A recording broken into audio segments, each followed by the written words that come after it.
Okay, so we're gonna get cracking, so that we don't run out of time and manage to make it through all of the different UCAT sections. Can everybody confirm that they can see the PowerPoint and also hear me? Just let me know in the chat or react. Great, perfect. So, intro to the UCAT. I'm sure most of you, if you're taking the UCAT this cycle, will have already had some sort of introduction to the UCAT. And otherwise, if you're planning to take it next year or the year after, maybe this will be your first introduction to it. But the UCAT is a time test that everyone has to take if you want to get into medicine in the UK. It's really, really hard, and we're going to run through how to approach the different sections and how to approach the timing. But even prior to that, the UCAT, you need to think about the logistics of sitting the UCAT and what you need to do to prepare, when you need to book it, and we'll run through all of that so you guys don't miss out on any information. So, our objectives today to cover are the format changes, because I'm sure some of you might know that there's been a section that has been removed. Does anybody know what's been removed? Pop it in the chat if you do know. So the section that has, the abstract reasoning. Yeah, the abstract reasoning section has been removed, which is actually, I found the abstract reasoning one the hardest to take, which is actually so a blessing in disguise for you guys. So you have the verbal reasoning, the quantitative sections, the decision making, and then situational judgment, which makes it a lot easier for you. Not easy, but easier than if you'd have to do the abstract reasoning as well. And then we'll look at how to create a timeline that works for you up until your exam and what you should be doing on a day-by-day and weekly basis to ensure that you get the marks that you want to get. Then next, we're going to be looking at the 4 different sections and the tips specific to those sections, and maybe doing some practice questions with you guys to show you how to approach them, and then looking at the scoring, which is really important because UCAT scoring, you don't get negatively marked. So it's really important to basically put down an answer, even when you're struggling between two options or other things. It's important to answer in full because you're not going to lose marks. And then finally, we'll look at some of the things you should be doing on the morning of the exam so that you get the best result possible. Okay, so what is the UCAT and why does it matter? So it's a computer-based test, which is essentially designed to evaluate a potential medical applicant's cognitive abilities, so how fast are your thinking skills, and your personal attributes, which is more tested in the situational judgment section. And like you all know, all UK medical and dentistry students needed to take the UCAT before they got an admission into their place in university. It's taken between June to October. I think end of September is actually the last date, as far as I can remember. And it tests your ability to use logic, problem solving, reasoning, and analyze data and ethical situations. So it does a whole lot, actually. What does the format and the subsets look like this year moving forwards, 2025? Because it's changed. We obviously have the 4 sections. So we've got verbal reasoning, quantitative, situational, and decision making. 3 of these are quite similar. I'd say situational judgment is slightly different from the other 3 because the other 3 are more based on the cognitive abilities section. Situational judgment is based on the ethical side of things to make sure that you understand how to deal with the basic ethical scenarios before you even become a medical student or a doctor. So verbal reasoning, quantitative reasoning, and decision making are more like your average cognitive tests, and situational judgment is more like an ethical assessment. Okay, the verbal reasoning, quantitative, and decision making, honestly, the biggest issue that people usually have with the 3 of them is timing, because as you can see, for verbal reasoning, you're doing 44 questions in 22 minutes. For quantitative reasoning, you're doing 36 questions in 26 minutes. And for decision making, it's 35 questions in 37 minutes. So you don't even have a minute to a question, which is really hard. So you need to get faster and faster at being able to analyze data. Situational judgment, I found, and I've heard from a lot of people, even though you don't get a whole lot of time, you get 26 minutes for 69 questions. Generally, it's a bit better for time because once you get given a scenario, an ethical situation, you understand that situation and you can answer the following questions pretty quickly. So situational judgment, personally, I didn't struggle too much with timing. I think it was mostly quantitative that I found quite hard for the timing, and abstract, but they've got rid of abstract, which is really good.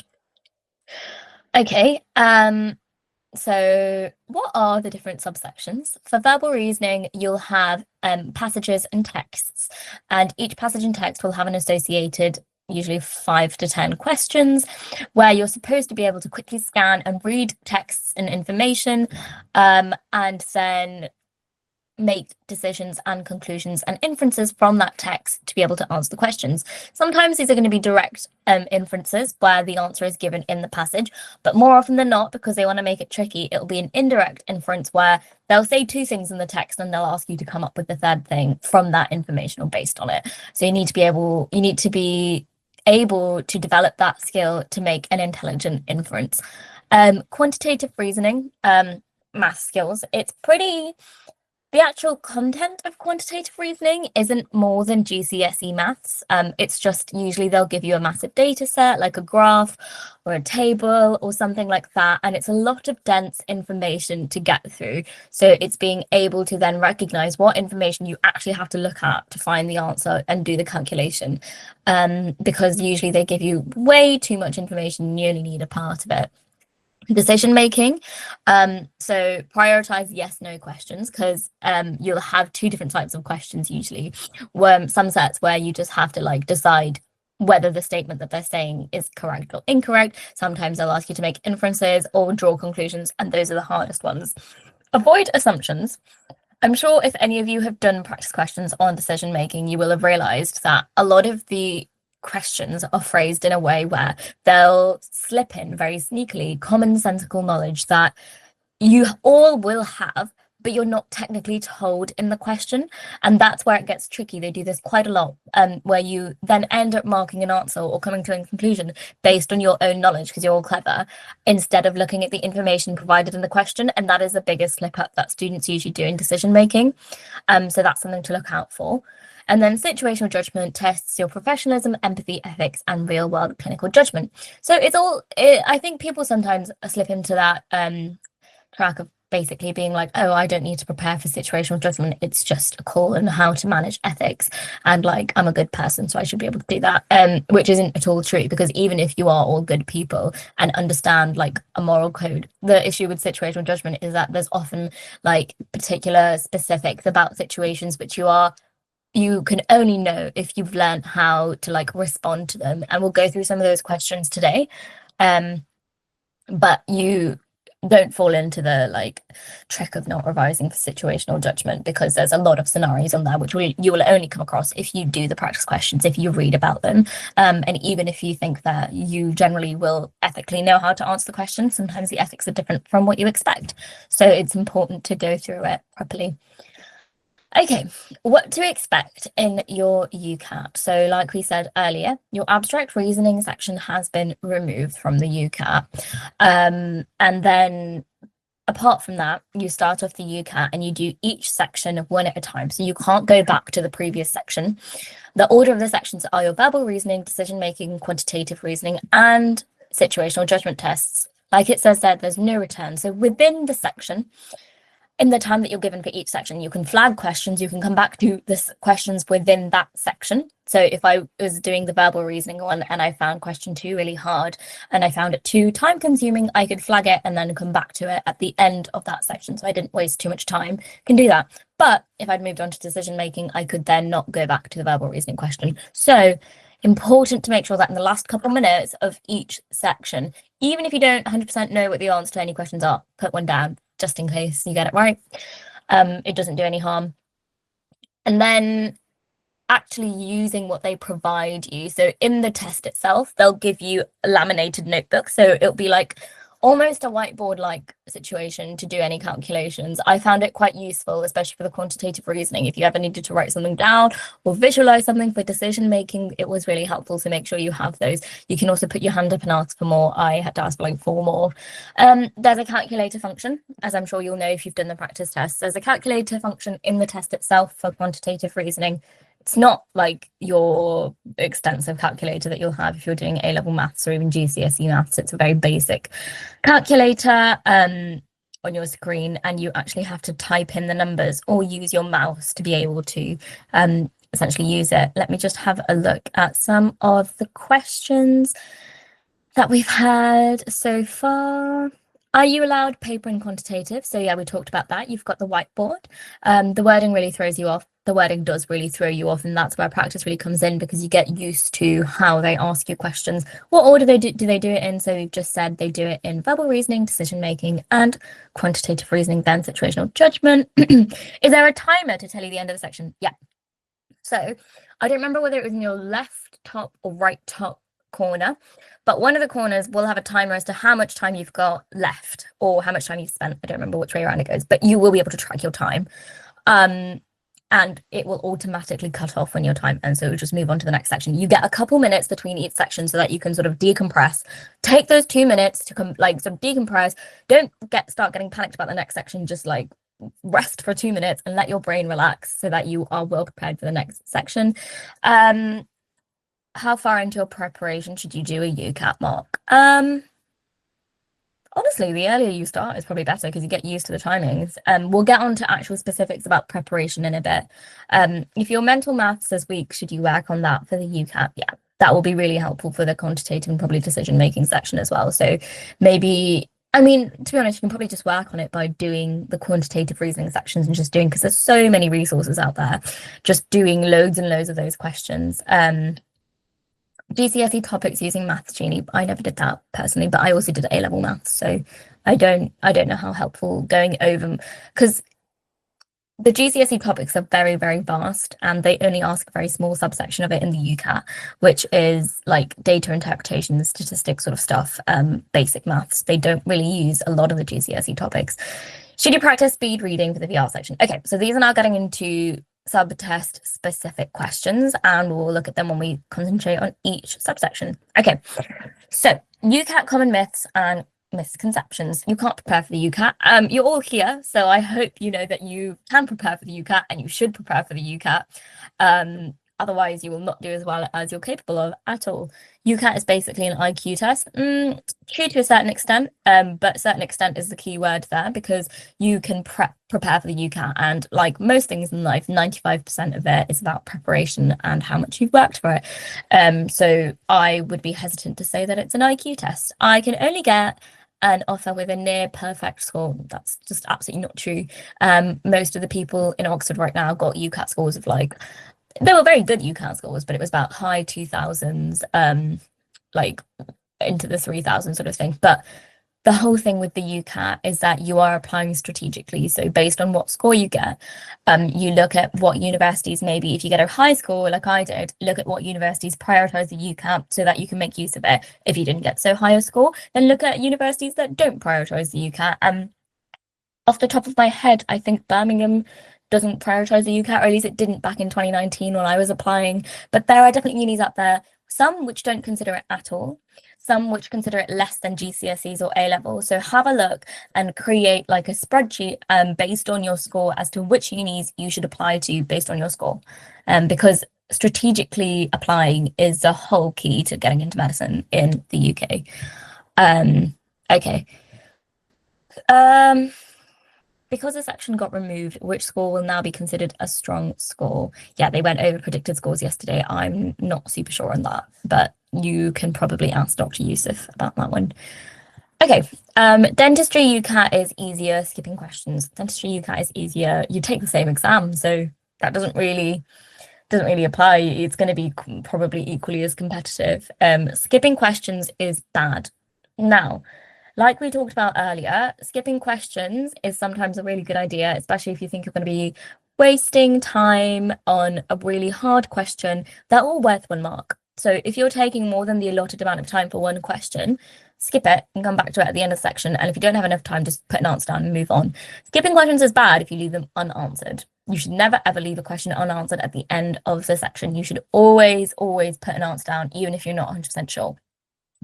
UCAT is more important than other factors. That's, like we said, dependent on the university that you're applying to. Some of them, Bristol loves the UCAT. I would say, yeah, there the UCAT is more important than other factors, but then lots of other unis don't care about the UCAT. So you have to pick strategically. Okay. If your maths is really lacking, if you've taken a gap year and not studied maths since GCSEs, I would say just get a crack on and practice some of the quantitative reasoning. And if you know that that's the section you're going to struggle with the most, concentrate on that at the beginning and get back into the hang of doing mental maths quickly. Did you use Medify and MedEntry? I used Medify, but we'll go into that later. Can you go back in question you answered to change your choice within the section? I didn't quite understand that question. Are there any YouTubers who might help with the UCAT questions? I didn't find any helpful ones personally, but you might find some. I didn't look, to be honest. Yes, you can flag questions to come back. Yeah, so like Najia said, you can flag questions and come back to them in the allotted time for that section. So in like usually half an hour, you can go back. But when you move on to a new section, you can't do that. Okay, UCAT timelines and registrations. So right now, you guys should be thinking about familiarizing yourself with some of the subset question types and identifying where you need to work more.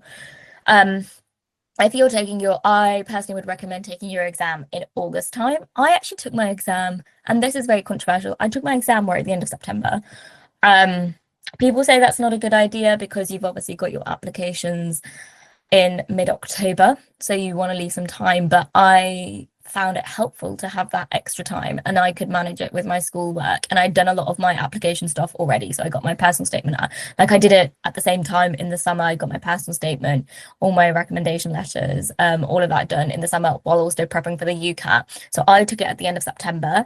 Most of the advice that people are given is to take it in August, so you're not stressing too much when you go back to school, which is also really good advice. But I would say it's based on personal preference and how you work, because I wanted the time and I knew I'd be fine with it in school. If you don't think you can manage multiple things at once, it might be better to take it before school starts. Couple more questions. Should you start prepping now or after your end of year mocks? I'd had my end of year mocks by April, so I'd started prepping by this point. But also, prepping can mean a lot of different things. So when I first started prepping back at the beginning, I basically bought a book and I was just reading through some of the different sections and I was familiarizing myself with the format and the questions. And that was like in school time. I wasn't doing like very, very intense work. But then as my mocks ended, that's when I started like intensely revising for it. Yeah, so people who have mocks in June, I would start prepping before then, because obviously your mocks are important, but if your mocks are in June, then that doesn't give you a lot of time to start prepping after that for Medify. It doesn't have to be intense revision, but I would start familiarizing yourself with the questions now. I have a DAV residential at the start of August, which might put out my UCAT prep flow. When would you recommend me booking these up? If you've got a residential at the start of August, and if you think you have enough time between now and the start of August, you should take your exam before you go on the residential. Otherwise, maybe take it at the end of August, beginning of September, so at least you've got a month. Okay, so like I said, April to May, familiarize yourself. June to July, more intense practices, increasing difficulty, identifying target points, and August, so full mock exams under time conditions to simulate the actual UCAT exam. Personally, I started doing my mocks a little bit earlier. I liked to do the timed mocks earlier to make sure that I was getting in the timing right. But this also works for people to prepare first and then do a bunch of mocks right at the end. Both of those approaches work. But I would say take your UCAT while you're in full swing of revision. So it almost sounds weird, but while your brain is like in full like gear to like take the exam, don't like the person who asked about the residential, don't go in that residential and then take your UCAT after that, even if you've been revising for 2 months before that, because your brain will have lost the swing of like doing the questions really quickly. Make sure that before you take the exam, you have like at least 3 to 4 like intense weeks of just like prepping and under timed conditions, so you're used to it. Okay, right. Important things to remember. Consistency is better than cramming. So like we said, 1 to 2 hours daily or set question counts, keeps skills sharp and avoids burnout. So yeah, cramming is not a good way to prep for the UCAT, especially given that it's not technically a content-driven exam. So cramming doesn't really help. They're just skills that you need to sharpen with time. So your consistency over cramming is really, really important. And there's lots of questions about mocks in June and when you would recommend sitting the UCAT.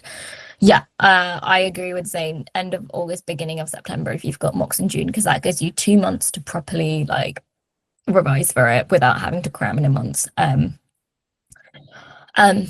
yeah, so that's how you'd avoid cramming. Resource planning. So use the UCAT official site first. So I actually use the UCAT site at the end because they've got like a limited number of papers and a limited number of questions. I started off, I got a book. I forget which brand it was, but it was one of the key brands. I got a book. That was my first step to like sort of read through it. But I quite like having paper in front of me. So I read through the book first. But this was back in like March, April, so around now. And then after that, I got Medify and I got through the whole bank. And then after I'd finished Medify, I got towards the end, I then started looking at the UCAT official sites for like their full-timed mocks. So that's how I did it. And balancing is really important because obviously you guys are in a key moment right now where you're taking all your mocks, you have to do your personal statement and stuff. So make sure that you're scheduling your day, and each day the way I would do is each day create goals for yourself. Like I want to get this done, I want to get this done and get this done, and make it realistic. Don't like put down I want to do 300 questions in one day, because like you're not going to achieve that and that's going to leave you feeling bad. But make sure that you are not overloading yourself, and burnout will result in like a lack of progress. What is the book called? I can have a look, but I will let you know at the end. But to be honest, there's like I feel like there's key brands out there for UCAT books. I think it was something like 1,000 UCAT questions or something like that. What resources would you recommend using for now, as you have to pay for Medify and I would prefer paying for the least amount of months? Yeah, that's so fair. There's a lot of free questions out there. So Medify is a great way, and I would 100% recommend it because it times you, it lets you look at progress, and it sort of creates a personalized progress tracker. And I found Medify better than MedEntry. MedEntry I didn't think did the exact same thing to the same level. But if you don't want to pay right now, I would recommend just having a look on the internet, and there's loads of resources and banks of questions for the UCAT, which you can just do as practice questions. It won't be to the same level because you won't be timed and you won't have a progress bar and stuff like that. But as like an initial stepping point, I'd say that there's lots and lots of questions out there. And you can also just get a book, which is like 5-10 quid. And then go through all the questions in that as a starting point as well. Difference between Medify and MedEntry, I never used MedEntry, so I could not tell you that. I always found Medify really good. Should you do a mock test every day until your UCAT exams? Absolutely not. You'd get so burnt out if you did a mock test every single day till your UCAT exam.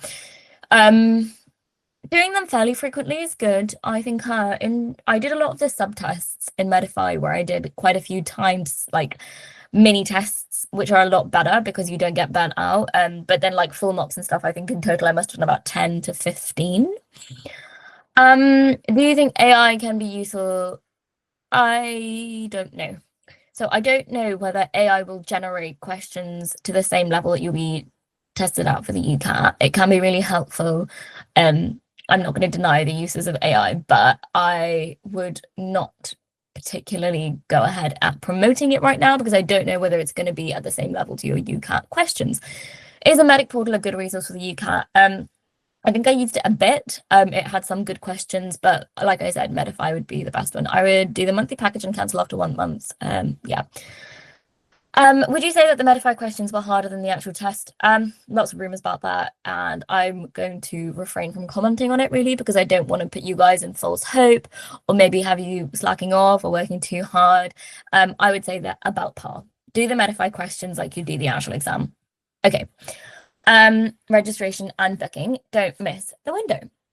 Register early. So, in fact, you guys should have already registered or start registering. No, has it opened? Typical. Yeah, no, mid-May. It hasn't opened yet.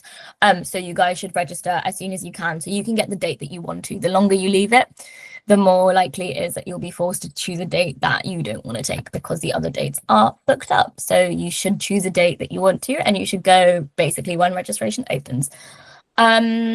Avoid late September until necessary. I mean, yeah, that's the advice that most people get. I did do my exam in late September and I did fairly well. So I didn't listen to that advice and it worked for me, but I'm again not going to promote it. It's just something that worked for me. Yeah, so it costs about 70 to 100 quid, but obviously it's a lot of money. So if money's tight, you need to apply for a UCAT bursary, and the details of that are on the site, and we'll go through a bit later on as well. So book fast, ideal time, date, and test center, because some of you might not have test centers near you, and do it, I would say do it in a test center personally, because it makes it a lot easier to have other people around you who are doing the same thing. It puts you in a nice mindset versus doing it online. So is it true that you can choose a date when you book early, but then change the date with no additional cost? I don't know. I didn't change my date, so I'm not 100% sure, but I would have a look into that. I would imagine there'd be some amount of cost when you have to change the date. And also, if you book early and then want to change the date, there's a solid chance that when you want to change the date, there's not going to be any dates for like when you want, and the only dates that we left over are like the June ones, because nobody wants to take the June ones. Is it true that the exams in September are harder than the ones in June to July? I don't think so. Like I said, I did fairly well and I did them in September, so I don't think that's true. The UCAT questions are generated from a massive bank of questions that they have, and so they generally just, I mean, it should be randomized really. Mocks in June, have to travel with family, no choice. So when would you advise to do it? I'll probably be traveling in August. I mean, I'm not too sure. If you think you can revise in August, then possibly take them at the end of August, beginning September. But you really should be studying a lot of July then, is what I would say. Okay. Key dates. Track all deadlines now. Yeah, so put it in your calendar, put the registration, the booking, and the test windows all in your calendar now, and avoid last minute panics. Okay. General advice. So time management and guessing strategies. We've gone through a lot of this sort of already. Plan your pace. Think about how much time you should be spending on each question, and flag quickly. What that means is that if you can sense that a question is going to be too hard, or if you can sense that you're going to spend way too long on it, flag it, move on. Don't second guess it and sit there be like, no, I can get it. Just flag it and move on. Don't leave any blanks. Come back to all your flagged questions at the end of each section, not at the end of the test, at the end of each section. That's really important, because lots of people flag, leave it until the 2 hours, go back and go, oh, well, I can't actually access the other sections anymore. You can't. You can go back to it at the end of each subsection and fill them in. Educated guesses. So a lot of the times you guys will be able to come down to like 2 or 3 options out of the 5 that you're given based on an educated guess, and then try to use the information provided to you to make sure that you're taking the best guess possible. But we'll go through strategies on how to do that later on. Use the section breaks. Like I said, you get a couple minutes. Make sure that you completely relax. Don't think about the section coming ahead. Just like mentally prep yourself and make sure that you're feeling relaxed and alert for the next part. Time practice, like we said, very important. That's probably the biggest key tip for the UCAT, is don't just do the questions in a leisurely way, and stay calm. Okay. Right. So ultimate UCAT shortcuts. Alt next. Okay. A pinch of salt for here. I never really used any of these shortcuts because I found it harder to have to remember like the shortcuts and get used to it. And also because the keyboard was slightly different, but lots of people found them useful. And if in practice you use this and you get used to it, it'll probably be really helpful. Nobody really told me about them until like a couple of days before the exam, and in that case don't try to use them because you'll just fumble around on the keyboard, and it's better to move your mouse around.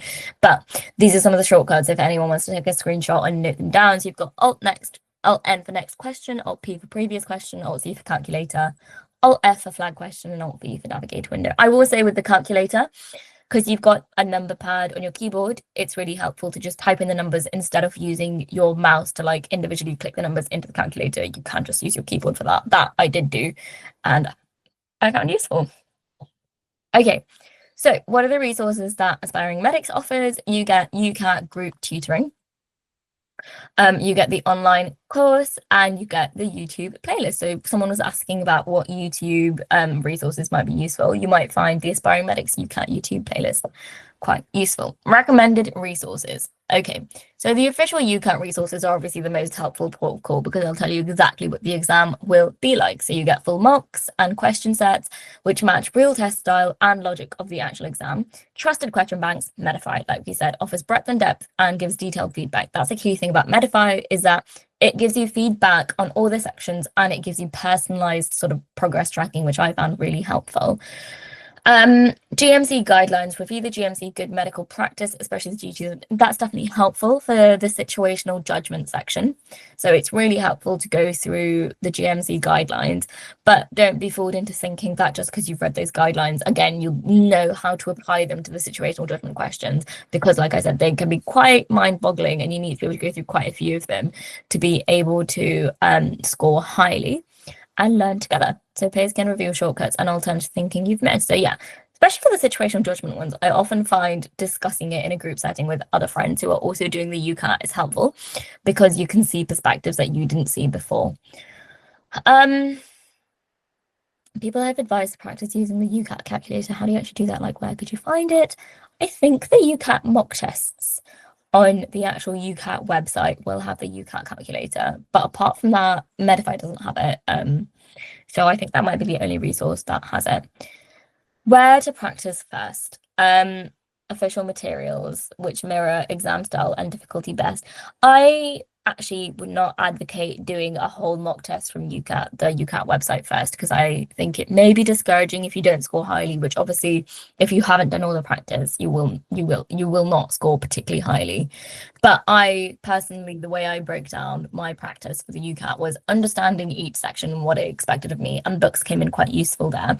Then going on to Medify, or also sort of hand in hand, then going on to Medify and doing this bite-sized chunks of questions and getting into the swing of answering questions, and then doing timed practices where I was really, giving myself an hour to do like a certain number of questions and doing that quite regularly.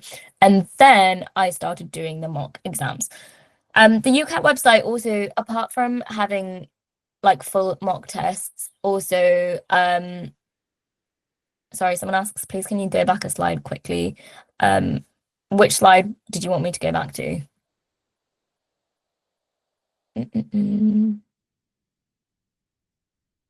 The last one. Okay. So while you're having a look at this one, let me answer some of the other questions. Oh, Medify does have the calculator. Maybe I've misremembered that. Yeah, I didn't. Oh, is someone asking a question? Does someone have their hand up?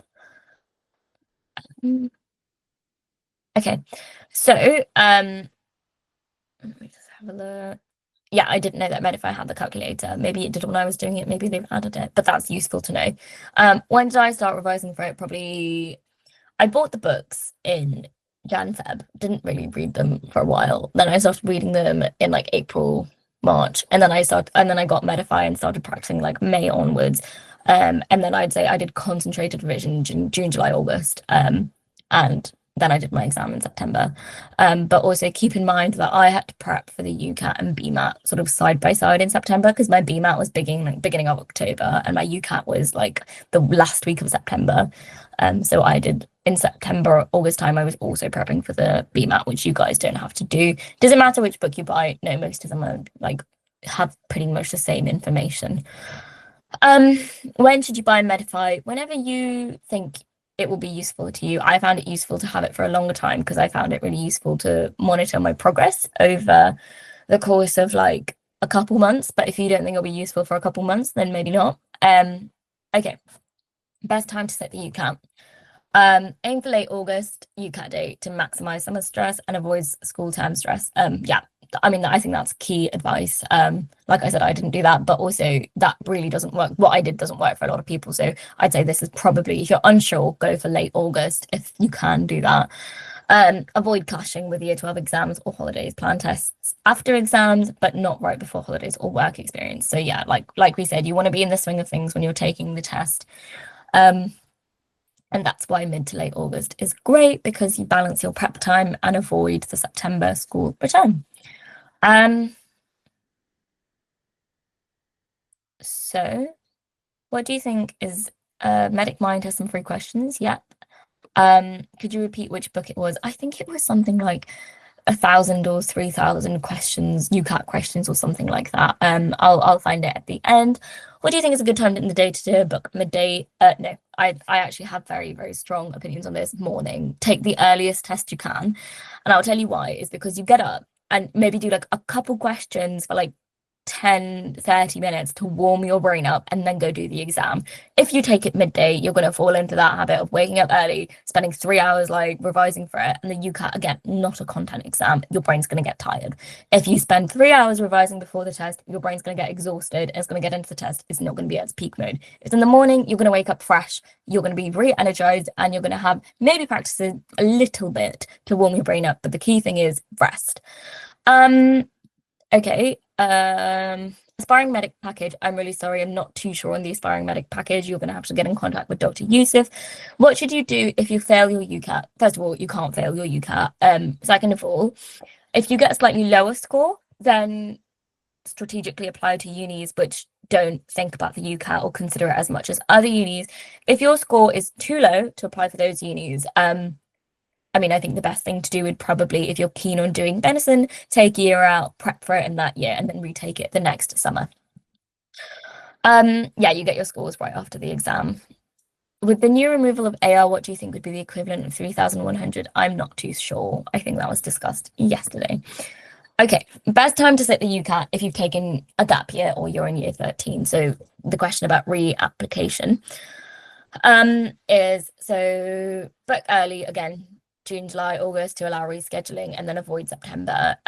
If you overlap with UCAS deadlines, personal statements, work, A-level catch-up. Again, I think resits and taking year 13 out and gap years are different. Obviously, don't take your exam right after that you've taken your A-levels because you will be exhausted from the revision. So take it in like late September, actually, if you're taking it a gap year, because then you give yourself like a month off and then you can revise for 2 months. But I wouldn't take it right after your A levels. If you're taking a gap year, you've got all the time in the world.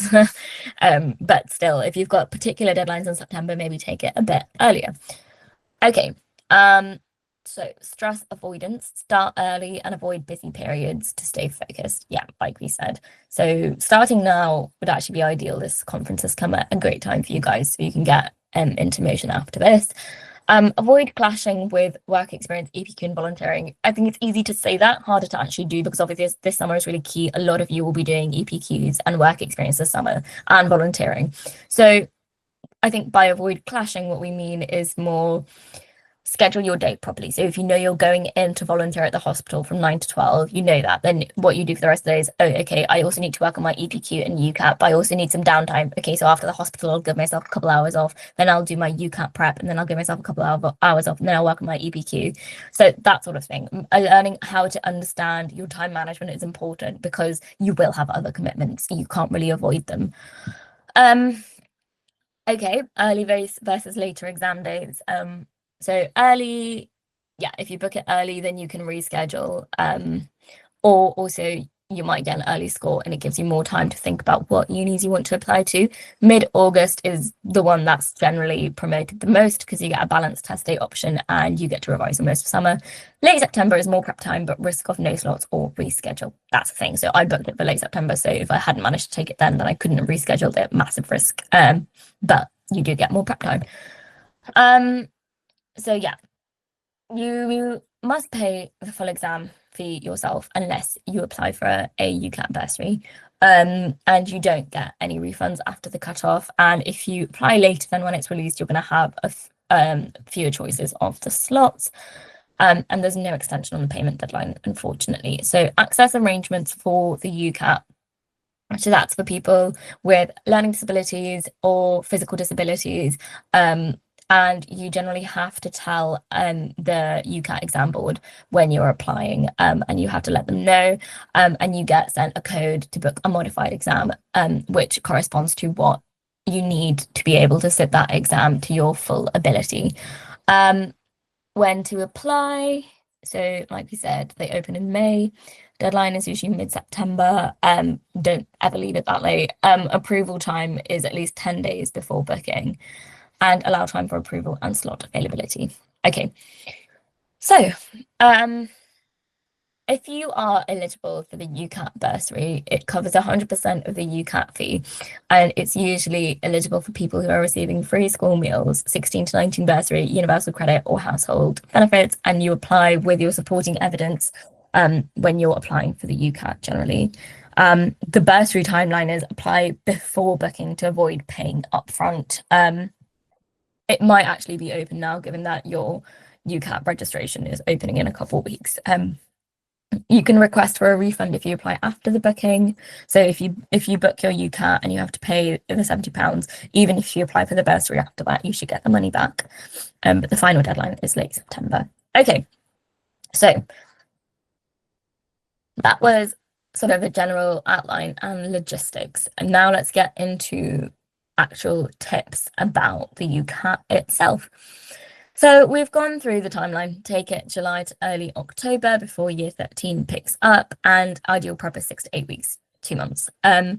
Mid-June start for August exam, and the phases of preparation, like we said, first 1 to 2 weeks is learn the techniques. I found the books quite useful for that. Intensive practice 3 to 4 weeks, that's when I would recommend getting Medify, and then timed mocks 1 to 2 weeks, a bit of Medify, a lot of the UCAT website to make sure you've done all their previous mock tests on the website. Someone has asked, do we confirm the unis we select in year 13 after the UCAT? Yeah. It's great. So you can, like we said, apply for the unis based on your UCAT score. It's really important that you apply like realistically and based on what you get.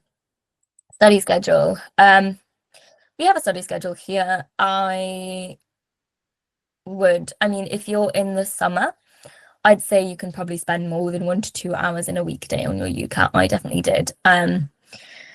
So if you started studying end of June and your exam was end of August, you've got 2 months. I pretty much tried to balance out my day with volunteering and work experience and then all my extracurriculars and then the UCAT. And I would say on average, I did about 4 to 5 hours on a weekday. And there wasn't really any difference between a weekend and a weekday because you're not in school. So I did about 4 to 5 hours. And then August, I ramped it up, obviously, because the exam was at the end of August. Rotate subtests weekly and end with full mocks. Yep. So use UCAT official materials first, supplement with online banks like Medify courses, stimulate the real test on a computer. Again, I've said that I personally used Medify first and then I use the UCAT, but if the other way works for you better, then feel free to do that. Someone has raised a hand. Do you have a question? Sachin, I think. Okay, wait. I don't. Okay. You must have accidentally done that. Okay. Right. So master accuracy first, then time yourself. I generally agree with that. But I also think with the UCAT, you need to think about the fact that you have 2 months. So I'd start off with learning the techniques, but don't wait until you're getting every single question right to start timing yourself, because then you'll start getting a lot of questions wrong when you don't have enough time. I actually think the earlier you start timing yourself, the better it is, because that, again, that's the biggest key issue with the UCAT is the time. Gradually increase question volume under time pressure. That's how you choose to start off with the subtests and time yourself during them. And then when you get further and further in your practice and revision, that's when you would generally increase the amount of time that you would spend, the number of questions that you'd spend doing in a timed set until you get to a full mock. Yeah, and lots of people fall into that hole of doing a mock and getting the questions wrong and then being too exhausted, too tired to go through the questions. That's the most important part.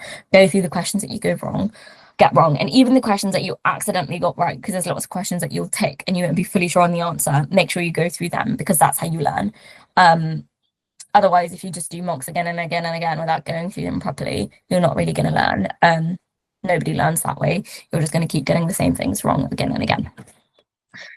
Okay, triaging the UCAT subsections. So you need to identify your strengths and also identify your weaknesses, and then maybe start concentrating on the stuff that you find harder. Everybody's different, but don't make sure that you're not ignoring any sections. SJT, bit different from the others, less time and more sort of understanding different ethical scenarios, and each section has different strategies. You have to think about them in different ways. Yeah, so the Aspiring Medics TikTok generally has pretty good advice if you did want to listen out for that. UCAT scoring and percentile. So someone was asking earlier about the about the scoring system, and the way it works is that each cognitive subsection is scored between 300 to 900. Generally, a score over 700 is considered pretty good.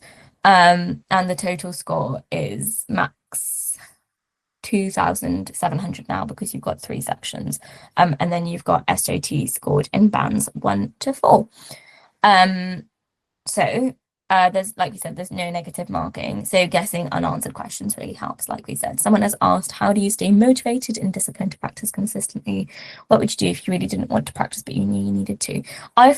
This is why I found it really helpful to have a variety of different resources, is because when you got bored of doing modified questions, you could flip and read a book instead and read the questions in the books, or approach it in different ways. I particularly that's how I did it, is that I had a bunch of different ways to revise, and that prevented me getting bored. And I still, to be honest, use that strategy now in medical school because I've got lectures, but I've also got notes from the year above, and I've got Anki, and I've got practice questions, and it's that gives you enough variety that you then don't get super bored. So I'd recommend having books, having looking at YouTube videos, looking at the UCAT bank, looking at Medify. So when you get bored of something, switch on to something else. Will aspiring medics provide any YouTube help with the new format? Will there be less resources? I imagine aspiring medics will provide YouTube help with the new format. I'm not super sure on what they're going to release. And will there be less resources now? Well, in all honesty, you can take all the other sections are exactly the same. So you can take all the subsets exactly the same way. There might be mocks out there. I imagine Medify has updated their mocks, but there might be mocks out there which still include the abstract reasoning section. But all you really need to do if you're taking a manual mock where you're timing yourself is take off the amount of time for the abstract reasoning section and just skip past it. There shouldn't really be less resources because you haven't added anything. They've just removed a section. Okay, so these are the percentile scores.